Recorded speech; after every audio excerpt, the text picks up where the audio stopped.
J'ai dépassé mon stream. Juste un dernier sujet, je finirai là-dessus. On n'a pas grand chose à voir, on va plutôt parler d'art. Certains me diront, c'est pas de l'art ça. Et ils peuvent avoir raison. Chacun a son point de vue, c'est vrai. En tout cas, ça fait parler. Donc rien à voir, métaverse, tout ça, on va parler. Et du dernier rêve d'un utopiste. Un utopiste, c'est quelqu'un qui rêve, il croit en quelque chose qui paraît impossible à réaliser, quoi. C'est ça. Et quel est-il cette utopie? Qui est-il cet utopiste? C'est Christo. Christo, c'est un artiste qui est décédé en 2020, mais qui a tout au long de sa vie et au fur et à mesure de ses œuvres qu'il a mis en place, fait parler de lui de façon parfois un peu négative, du genre mais le gars, mais qu'est-ce qu'il fait en fait? Il délire ou quoi? Et parfois, en tout cas, il l'interpelle, et c'est déjà pas mal d'interpeller, je pense, c'est mon avis, quand on parle d'art. Qu'importe après ce soit cool, pas cool, voilà, on peut avoir plein d'idées différentes, mais déjà ça interpelle, c'est déjà un point de départ. Et pourquoi on en parle? Parce que ça s'est fait hier ou aujourd'hui, il y a eu l'Arc de Triomphe qui a été emballé, c'est-à-dire recouvert par Christo, cet artiste atypique qui est décédé en 2020. Je vais montrer à quoi ça ressemble. J'ai fait un petit Google Images à l'ancienne, hein, c'est pas bien de faire ça. Voilà l'Arc de Triomphe qui est emballé comme ça. Et c'est une œuvre que Christo n'a pas réalisée puisqu'il est décédé, mais il l'avait imaginée depuis très très très longtemps. Alors qui est Christo? Qui est ce fameux Christo dont on parle? On va le voir grâce au site beaux-arts.com. C'est un nom qu'il faut connaître parce que mine de rien en fait c'est le seul à faire ce genre de choses. Donc dans son style, il est quand même à part. C'est bien de le savoir pour la culture générale. Alors, il ne va pas sans sa compagne qui est elle aussi décédée, Jeanne-Claude. On parle toujours de Christo, mais voilà, c'est l'homme, là, on pense... Enfin, je sais pas, je fais ma féministe de base, mais c'est vrai, pourquoi ne pas parler de Christo et de Jeanne-Claude, hein, l'un ne va pas sans l'autre. Ouais, artiste de la démesure, mais ils emballent, là, des monuments partout dans le monde, on va le voir après. Et puis ils se sont rencontrés en 58 et ils ont emballé plein de monuments. Et tout ça, c'est toujours empreint d'une grande poésie. Il y en a qui ne verront que du tissu, mais en fait, il y a tout un travail quand même derrière tout ça. Ils ont toujours financé eux-mêmes leurs projets monumentaux, donc on ne peut pas leur dire bon, c'est l'argent du contribuable, je ne sais quoi. Non, c'est leur propre argent, et paradoxalement éphémère en vendant les dessins préparatoires réalisés par Christo. Donc Christo, il est décédé en juin 2020, et quand même, un de ses rêves les plus fous a été réalisé, je crois que c'était hier ou aujourd'hui, je ne sais plus, emballer l'Arc de Triomphe. C'était depuis les années 60 qu'il voulait le faire, donc son rêve a été réalisé, mais c'est un rêve post-mortem. 14 millions d'euros. Ok. Et coucou Flo, 3 Flo 68, merci d'être là, c'est cool. Après tous les déboires que j'ai vécu au niveau technique.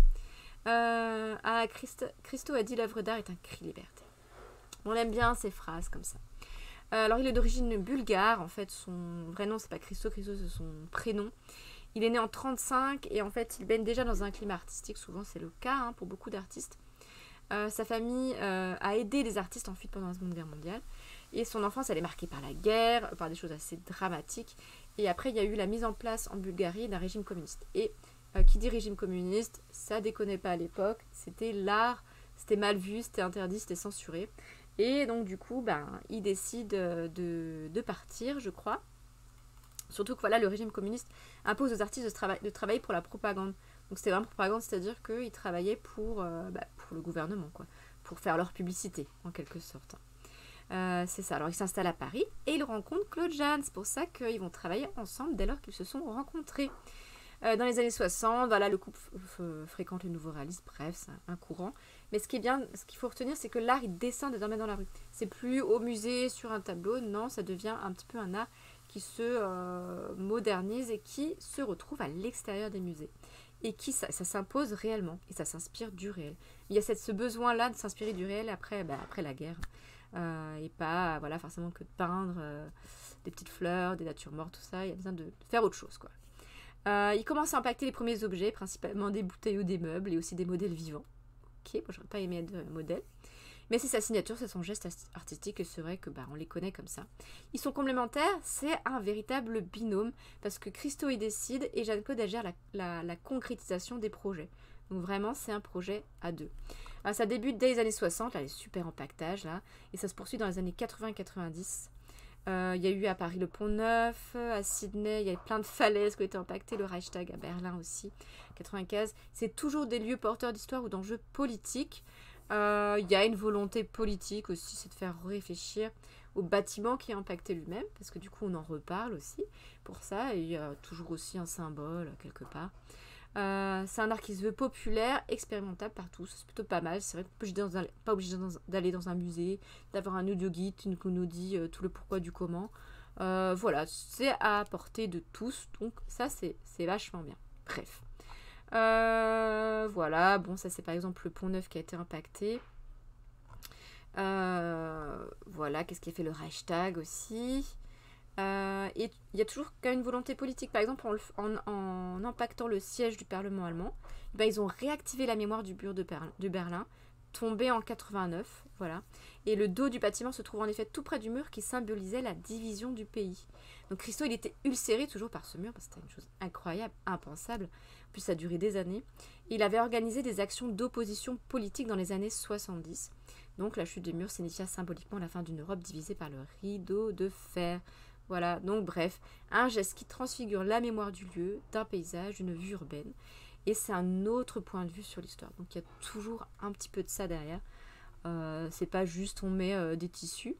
Et ce qui est intéressant dans l'article du Figaro aussi, qui est juste là, puis après j'arrêterai mon stream ici, c'est que Christo, il a beaucoup bossé aussi sur les tissus.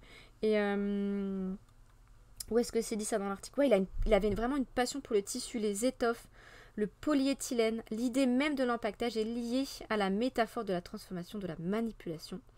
Il faisait référence à l'usage des tissus en histoire de l'art, du Moyen-Âge au baroque. Il avait une grande passion pour le Balzac de Rodin. Bref, les œuvres de Christo, nous dit le Figaro, parviennent à créer une sorte de communauté fondée sur une expérience partagée. Et partagée pour tous, c'est hyper populaire.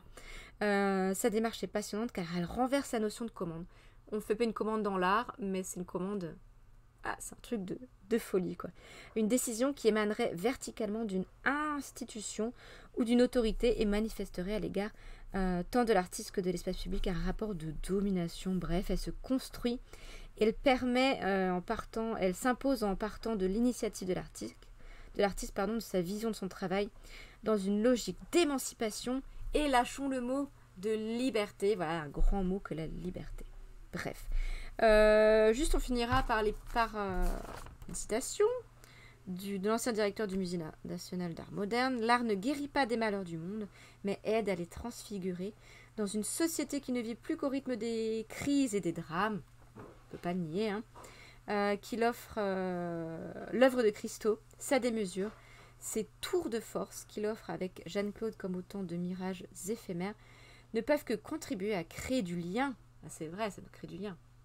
Voilà, et sans doute un instant d'émerveillement, mais oui, d'étonnement en tout cas, j'ai envie de dire, ou d'incompréhension, mais en tout cas, c'est une réaction, et ça, c'est déjà pas mal. Voilà ce qu'on peut dire sur Christo. Bon, on est arrivé à bout de ce mini-stream quand même, et merci d'avoir été là tout de même, notamment les piliers, l'émission, mais même les nouveaux, même ceux que j'ai revus depuis pas très longtemps, depuis un moment, c'était trop chouette de vous voir. Je serai là demain, normalement tout devrait bien se passer. Et puis on ira un petit peu dans une revue aussi. Puis je vous parlerai de mon conseil culturel. Mais voilà, n'hésitez pas à aller voir ma chaîne YouTube, ma petite pub ici. Voilà, vous s'appelez C'est Juliane et vous tombez dessus. Et puis il y a ma critique culturelle parfaitement imparfaite, bricolée, mais qui est faite avec le cœur. Voilà. On oublie le stress. Bah oui. Bah ouais. Non mais j'ai essayé de garder de prendre sur moi quand même. Parce que je voyais que mon conjoint se déménait tellement, je me dis je vais quand même pas faire non plus le boulet qui stresse à côté. Donc j'ai pris sur moi. Je me dis, oh,